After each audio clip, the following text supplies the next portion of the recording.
been a breakout year for Argentinian rugby this year in the Rugby Championship. They've played so well, and on Saturday, that's tomorrow, there's a huge game on in Nelspruit in South Africa, where Argentina will put everything on the line to try and win the 2024 Rugby Championship. In this video, I'm going to talk about my final thoughts around who I think is going to win that game, and more importantly, why they're going to win it.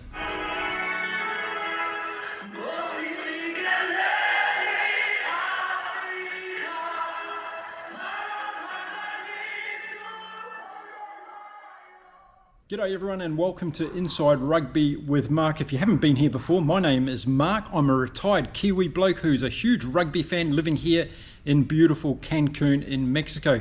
Just back from a run this morning, so a bit hot and bothered, but going to talk to you about some of the things I was thinking about as I was running about this game tomorrow and what we need to look forward to.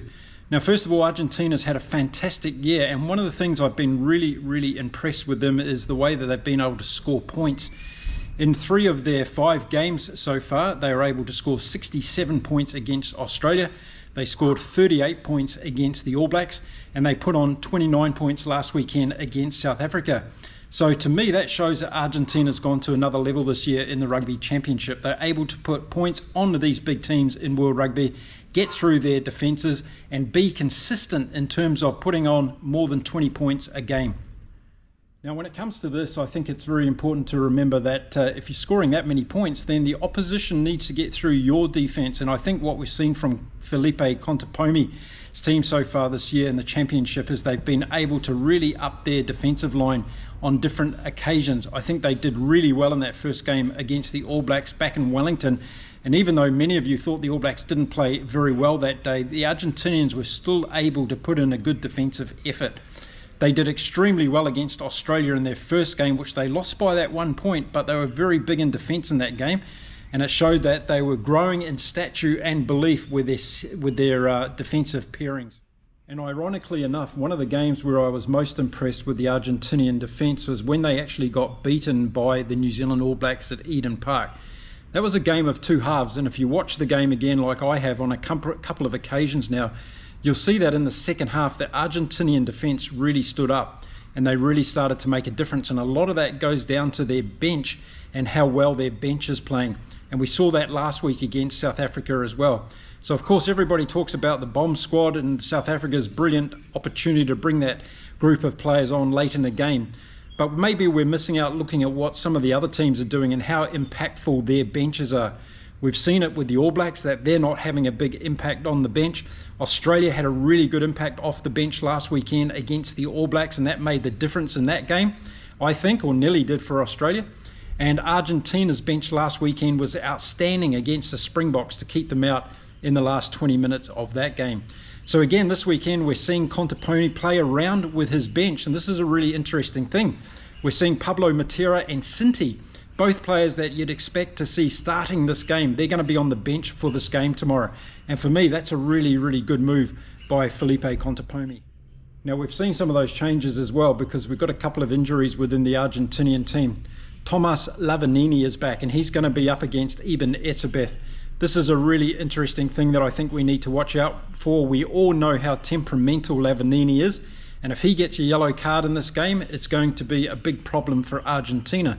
But as we've all seen, Argentina is the only team in this year's Rugby Championship that haven't had a yellow card yet. And I think that's another great thing that must go down to their coaching team, because they've installed a set of discipline within this Argentinian team that's been very successful throughout this campaign, whereas we've seen all the other team lose players at different times.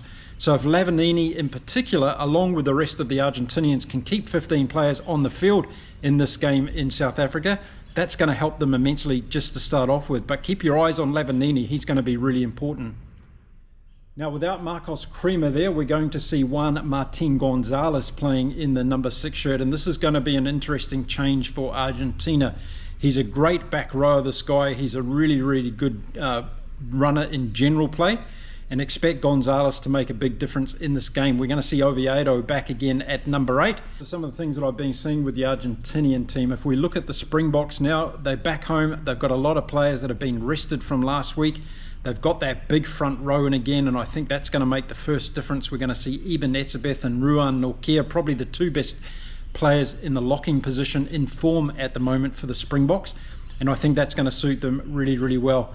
But it's the back three, isn't it? It's Peter Steph-Toy, it's Sia Kolisi with his leadership and his game skills on the ground, and Jasper Wiese that can really make the difference for the Springboks team. So I think the battle of the losers is going to be something huge in this game, and it's going to start off in the first couple of minutes.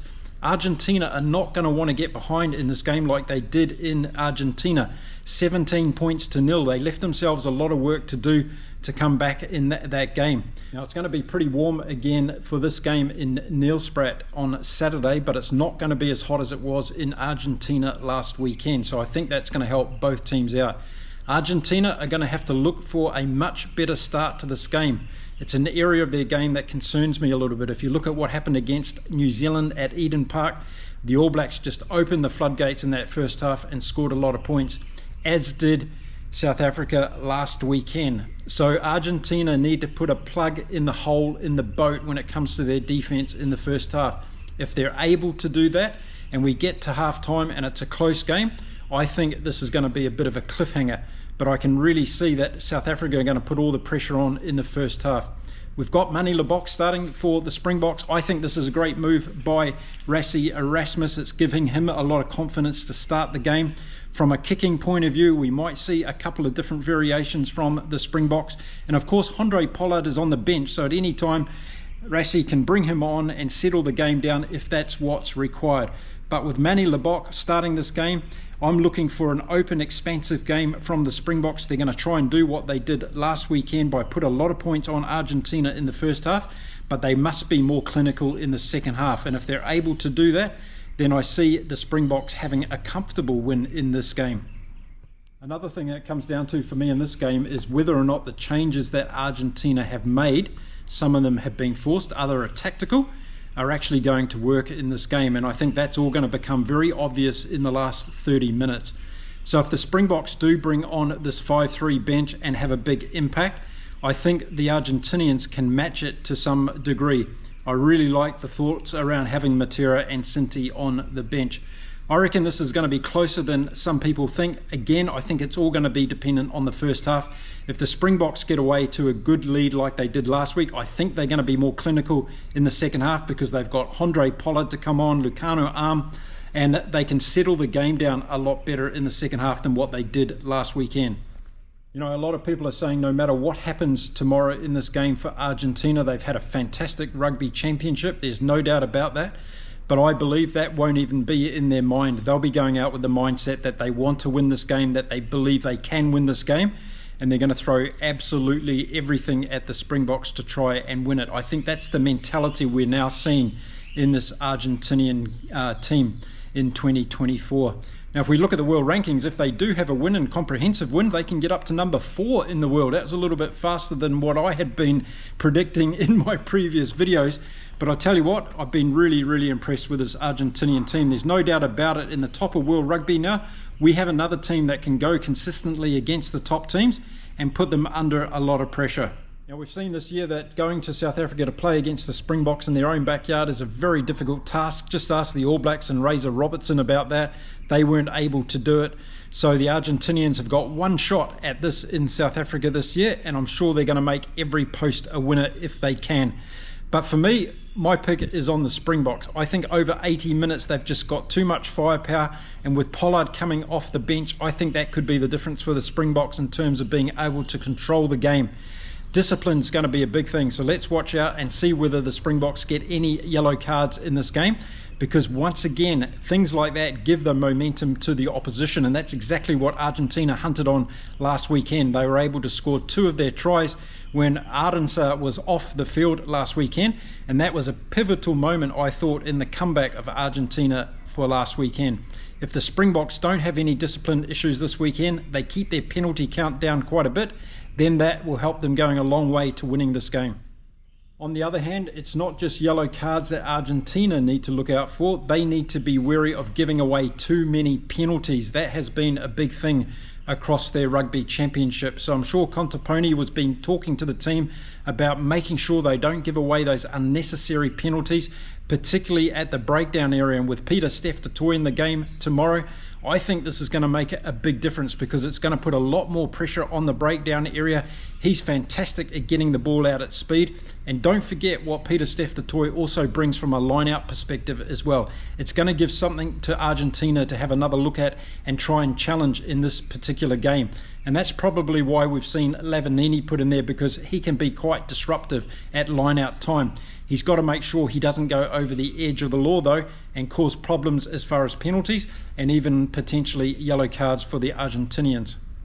Now, I really love to know what you think about this game tomorrow. If you're a Springboks supporter, most of you will tell me by how many points you're going to win this game. If you're Argentina, a lot of you are saying that you think the Springboks are going to win this game. I would say don't lose hope yet. I think by halftime, if we've got a good close game, this could go either way. But I am picking the Springboks. I think they're going to have too much weaponry for Argentina at this stage of the season. Now, some key players to watch out for on the Argentinian side. Watch for Albanoz at number 10. I've been talking up his stock a lot in recent videos. I think he's a really, really good player. We'll see what he's like away under pressure in front of a hostile South African crowd. That's going to be another test in his career that we're going to keep an eye on. And also the service of the outside backs is going to be really important as well. Choco Barras has to have another big game. And we've seen what Mateo Carreras can do for Argentina when he's brought into the play. He's a try-scoring machine if he gets quality ball. And we saw the play go out wide last week against the Springboks, and Argentina were really good in their attacking patterns when they had the Springboks under pressure. Watch for Malia at fullback as well.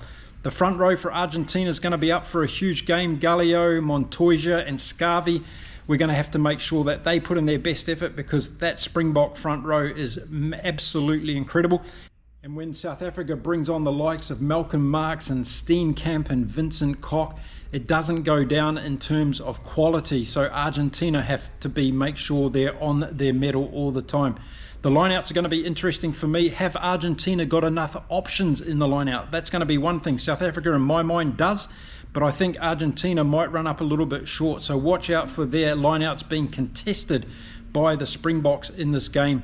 And then it's kicking. Who's going to be the best in terms of general kicking? I think Albanoz probably has it over Manie Libbok, but we saw Libbok last weekend do some great contestable kicks. If he brings that kind of form into this game, then it's going to put South Africa on the front foot, and that's exactly what they're going to need to go forward. Kicking in the first half is going to be vitally important for South Africa, so it's going to be interesting, first of all, to see how many opportunities they get.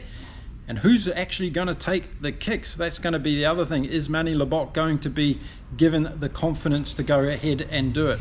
A fascinating part of the play for me, that one. So there we go. Those are some of the things to watch out for in this game. Make sure you drop me a comment with your views and opinions. As you can see, I'm getting ready for the big game that kicks off this round. It's going to be in beautiful Wellington, a game where the All Blacks are again under a lot of pressure to try and win. And if you've watched my video from yesterday, you'll know my opinions about the All Blacks selection for that game. I'll be watching that game live at 1:05 a.m. here in Cancun tomorrow morning, making my post-game video directly after it.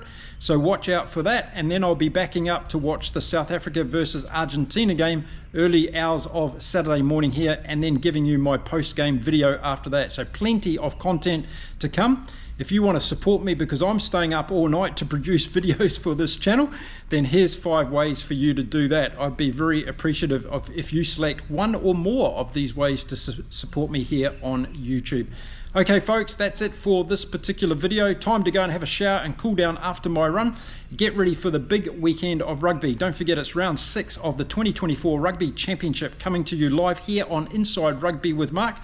Can't wait for it to all get underway. Until next time, you stay safe, stay well, and remember, enjoy your rugby no matter where you are in the world. And I'll see you again really soon. Until then, it's bye for now.